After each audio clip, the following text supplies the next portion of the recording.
मैं उनसे आपको रूबरू कराने जा रहा हूं।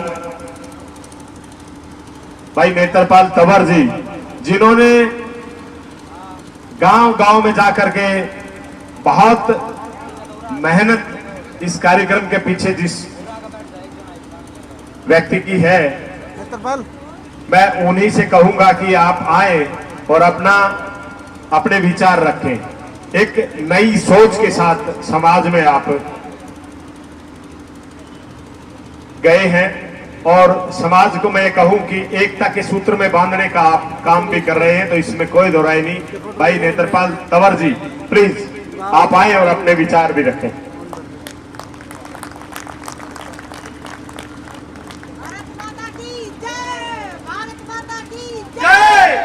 मैं सबसे पहले आप सभी हमारे जितने भी हमारे बुजुर्ग हैं, महापुरुषों के बराबर जो बैठे हुए हैं, जिनका हम आदर सम्मान करते हैं, वो भिवानी के संस्थापक जिसके नाम पे आज ये कार्यक्रम हो रहा है, उस कार्यक्रम में मैं दिल से आप सभी का स्वागत करता हूं, अभिनंदन करता हूं। मैं अपने नारे के साथ में महाराजा नीमपाल सिंह के तंवर, जिनके राजा अमिकपाल द्वितीय दिल्ली के शासक, उनके वंशज, जिन्होंने भिवानी नगरी बसाई, उनके जयकारे के साथ मैं आज इस कार्यक्रम की शुरुआत करना चाहूंगा। उससे पहले मैं अपने जितने भी बुजुर्ग हैं और आज इस कार्यक्रम के जो मुख्य यूं कह सकते हैं स्तंभ हैं, जिनकी अध्यक्षता में ये सारा कार्यक्रम हो रहा है, मैं उनसे परमिशन चाहूंगा और अपने दो शब्द बोलना चाहूंगा। महाराजा नीमपाल सिंह की, महाराजा नीमपाल सिंह की, महाराजा नीमपाल सिंह की। धन्यवाद साथियों। आज का दिन हमारे लिए, राजपूत समाज के लिए, क्षत्रिय समाज के लिए एक स्वर्णिम शब्दों में लिखा जाएगा। जैसे कि आपको पता है, भिवानी की स्थापना 26 फरवरी 1376 को रखी गई थी। उसी के उपलक्ष्य में आज 649वां स्थापना दिवस भिवानी का हम मना रहे हैं। क्षत्रिय महासम्मेलन इसी कड़ी में आज एक आहुति का काम कर रहा है। आज 36 बिरादरी के अंदर भिवानी के स्थापना दिवस के उपलक्ष्य में सभी अपने अपने प्रोग्राम कर रहे हैं और यह सुनहरी मौका हमको भी मिला।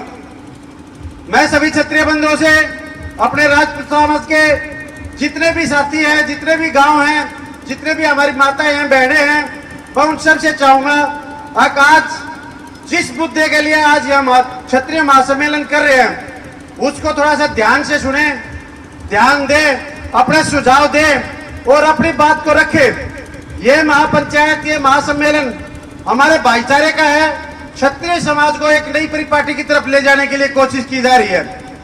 आज तक जितने भी सम्मेलन या जितनी भी बातें हुई वो बहुत ही अच्छी हुई, उनसे हमने सीखा। हमने ये तय किया क्यों ना हम अपने क्षत्रिय समाज की कुछ बातें हमारे लोगों के बीच में लेकर जाएं और अपने जो मुद्दे हैं, जो सरकार के हम चाहते हैं, वह हमारे युवाओं के लिए, हमारे इतिहास के बारे में, उनमें 12 बिंदुओं के बारे में आपसे बात करना चाहूंगा, आपको बताना चाहूंगा।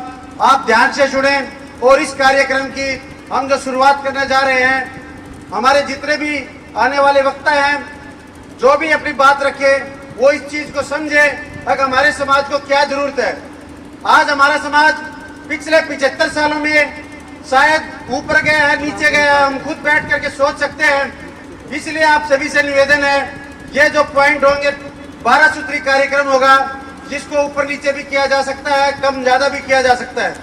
आप जितने भी हमारे बीच में बैठे हुए हैं, सीनियर साथी बैठे हुए, माताएं बैठी हुई हैं, आप सभी अपने विचार जरूर रखें।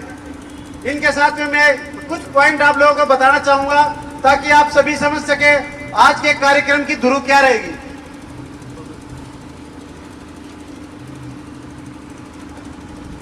जैसे कि आपको पता है, 1947 के समय जब देश आजाद हुआ था, उस समय जितनी भी रियासतें थी, हम नहीं कहते किसकी रियासतें थी, किसी का नाम नहीं लेंगे, लेकिन सबसे ज्यादा जो रियासतें थी हमारे क्षत्रिय समाज की थी, राजपूत समाज की थी।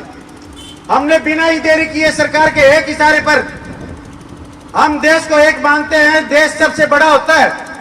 इस नाते हमने अपनी सारी रियासतें बिना ही किसी संकोच के, बिना ही कोई उफ किए, सारी रियासतें देश को एक की कड़ में लगा दी और बिना ही सोचे समझे देश को एक कर दिया।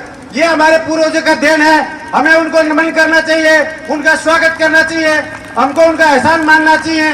आज उन्होंने हमारा सिर देश को एक करने के लिए जो अपनी रियासतें दे दी और उन रियासतों में आज हम स्वतंत्र होकर के सांस ले रहे हैं, 36 बिरादरी जी रही है, हम उसी के मध्य आज इस कार्यक्रम को कर रहे हैं। साथियों, हम भी चाहते हैं हमारे भी एक क्षत्रिय कल्याण बोर्ड हो, सभी बिरादरी आगे आकर के अपनी अपनी मांग जायज कर मान करके सरकारों पे प्रेशर डाल करके अपने काम कर लेती है। हम चाहते हैं हमारा क्षत्रिय समाज इस बात को समझे और पुरजोर तरीके से अपने हक के नाते बिल्कुल जोर से आवाज सदन में भी जाए और संसद में भी जाए। साथियों, मैं आपसे निवेदन करना चाहूंगा, इन बातों को ध्यान से सुने और अपनी मांग को पुरजोर तरीके से कैसे रखे। आज हमारा पूरा राजपूत समाज हमारे बीच में है। हम थोड़ी सी बात देर के लिए भूल गए हैं कि हम कौन सी पार्टी से हैं, किस सभा से हैं। हम सर्व समाज के अभी एक सामान्य राजपूत क्षत्रिय बंधु बनकर के हम यहाँ पर बैठे हुए हैं। सबसे पहली मांग हमारी क्षत्रिय कल्याण बोर्ड की है, जिससे हमारा कल्याण हो सके। हम चाहते हैं जितनी भी नेशनल और स्टेट की जितने भी बोर्ड्स हैं, जितने भी निगम है या कोई भी उच्च संस्थाएं हैं, उनके अंदर हमारा कोई ना कोई क्षत्रिय भागीदारी होनी चाहिए, ताकि हम उन संस्थाओं के माध्यम से भी हम अपने कुछ कार्य करवा सके या अपनी बात पहुंचा सके। क्षत्रिय समाज के युवाओं को सरकारी नौकरी, जैसे कि आपको पता है कि हमारे को जनरल को जैसी टफ फाइट देनी पड़ती है, उसके बावजूद भी हमारे बच्चों का सिलेक्शन नहीं हो पाता। इसलिए हम चाहते हैं कि हमारे भी 75 सालों में हमने कुछ नहीं मांगा, अब समय आ गया है कि हमने अपने बच्चों के लिए सरकार के ऊपर जोर डालना चाहिए, चाहे वो हरियाणा सरकार हो चाहे वो भारत सरकार हो। हम चाहते हैं कि हमारे बच्चों का भविष्य को देखते हुए हमने एक सुर में अपनी आवाज बोल करके इस मंच के माध्यम से सरकारों को आगाह कर देना चाहिए। राजपूत समाज उसी का फेवर करेगा जो हमारे समाज के बारे में सोचेगा। हम चाहते हैं कि हमारे आदरणीय पूर्व प्रधानमंत्री चंद्रशेखर जी, वीपी सिंह जी, पूर्व उपराष्ट्रपति भैरव सिंह शेखावत जी, मेजर ध्यानचंद जी, उनको हमारे क्षत्रिय समाज के होने के नाते भारत रत्न की भी घोषणा होनी चाहिए इस मंच से, ताकि सरकार को पता चले हमारे भी क्षत्रिय बंधुओं ने जितना काम कर रखा है वो भी भारत रत्न के लायक है। हमें पता है इस सरकार ने भगवान श्री राम का मंदिर बनाया है। साथियों, हमें इसको सबसे ज्यादा यदि किसी ने इस मंदिर का समर्थन किया तो राजपूत समाज ने किया। लेकिन सोचने का विषय यह है, जब हम किसी सरकार का इतना फेवर करते हैं, चाहे वो पहले की सरकारें रही हो चाहे आज की सरकार रही हो, लेकिन हमको दोयम दर्जे का माना गया है, हमारी किसी भी बात के ऊपर ध्यान नहीं दिया जाता। हम चाहते हैं जो भी श्री राम मंदिर का जो ट्रस्ट बना हुआ है उसके अंदर हमारे क्षत्रिय समाज की भागीदारी सुनिश्चित की जाए।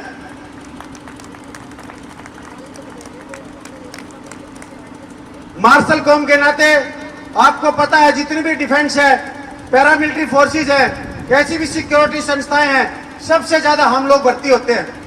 ये एक सोचने का विषय है। सरकार ने अभी उसको कुछ कन्वर्ट कर दिया है। हम चाहते हैं कि उसको पुरानी पद्धति पर ला करके 50% का रिजर्वेशन हमारे क्षत्रिय बंधु को स्पेशल अलग से मिलना चाहिए, ताकि हमारे युवाओं को इस बात के लिए रोजगार की चिंता न करनी पड़े। 75 वर्ष से ऊपर हमारे जितने भी बुजुर्ग हैं, माताएं हैं, हम चाहते हैं 75 साल का जो सरकार अपना अमृतकाल महोत्सव मना रही है, हमारे क्षत्रिय समाज का अमृत महोत्सव कब बढ़ेगा? जिन लोगों ने अपनी रियासतें दे दी, जिन लोगों ने बिना ही कुछ कहे सरकार का दामन थाम लिया, 60-65 साल पहले कोई सरकार थी, 10-15 सालों से दूसरी सरकार चल रही है, हमने किसी का विरोध नहीं किया। हम चाहते हैं कि 75 साल से ऊपर हमारे जितने भी बंधु हैं, जितने भी अग्रज हैं, उन सभी को मान सम्मान के तौर पर, यहाँ पे मैं शब्द चयन करता कहूंगा, कोई पेंशन नहीं ले रहे हम अपना मान सम्मान मांगते हैं। 75 साल से ऊपर वाले का जितने भी हमारे बुजुर्ग माताएं हैं, उन सभी का 11,000 पर मंथ का मान सम्मान सरकार, हरियाणा सरकार या भारत सरकार करे। जहां पर भी हमारे क्षत्रिय समाज की बहुतायत है, आज सबको पता है लोकतंत्र है। राजतंत्र के अंदर जो हमें पता, जो हमारा निपुण शासक होता था वो ही राज करता था, लेकिन लोकतंत्र में यहाँ पर आकर के क्या हो रहा है आप सबको पता है। हम चाहते हैं जहां पर हमारा क्षत्रिय समाज बहुतायत में है, जहां पर हमारी संख्या ज्यादा है, सरकार इस बात को कान खोल के सुन ले। हम अपने इस रिजर्वेशन वाले सिस्टम को खत्म करने की मांग करने की कोशिश कर रहे हैं, ताकि हमारे क्षत्रिय बंधु जो पिछले 30-35 सालों से एक जगह वोट डालता है लेकिन मांग उसका बिल्कुल नहीं रखा जाता, इसलिए ऐसी बहुतायत वाली सीटों पर उनको आरक्षित मुक्त कर दिया जाए और खुलेआम जनरल के लिए खोल दिया जाए, जिसके अंदर दम हुआ इलेक्शन लड़ लेगा।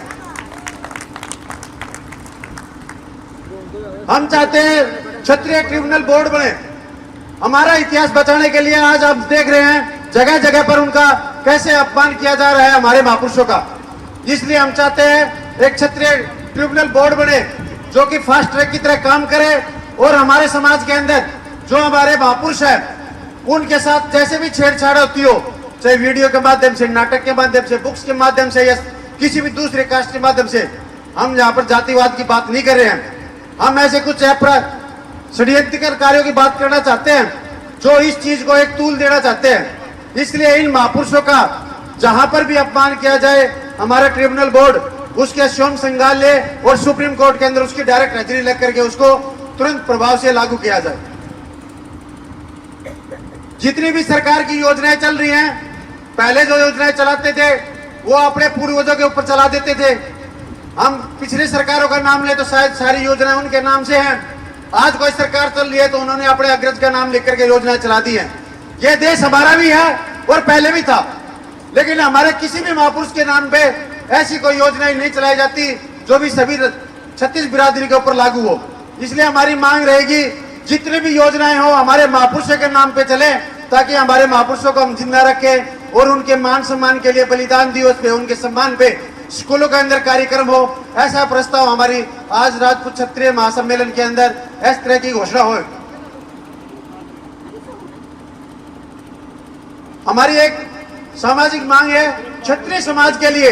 हम चाहते हैं कि सरकार 10 लाख का एक मुश्त ऋण बिना ही ब्याज के तय करे, ताकि हमारा क्षत्रिय समाज युवा वर्ग अपने दम पर अपना रोजगार चला सके और अपनी माताएं बहनें सब मिलकर के अपने परिवार का पालन कर सके। साथियों, यह कुछ बुंदे थे जिन पे हम चाहते हैं कि आज हमारा महासम्मेलन कुछ फैसला ले। यदि सर्व समिति से कुछ पारित होता है तो हम कोशिश करेंगे इन मुद्दों को लेकर के हरियाणा सरकार और भारत सरकार के सामने अपना विजनरी मैनिफेस्टो तैयार करेंगे, जो आने वाले से 5 साल, 10 साल, 20 साल का होगा, और उससे बढ़िया से बढ़िया मैनिफेस्टो हम रिलीज करेंगे, ताकि हम जोर दे करके सभी सरकारों के ऊपर अपनी मांग मनवा सके। आपने ध्यान से सुना, आप लोगों का बहुत बहुत धन्यवाद। आपने मेरे को बोलने का मौका दिया, इसके लिए बहुत बहुत धन्यवाद।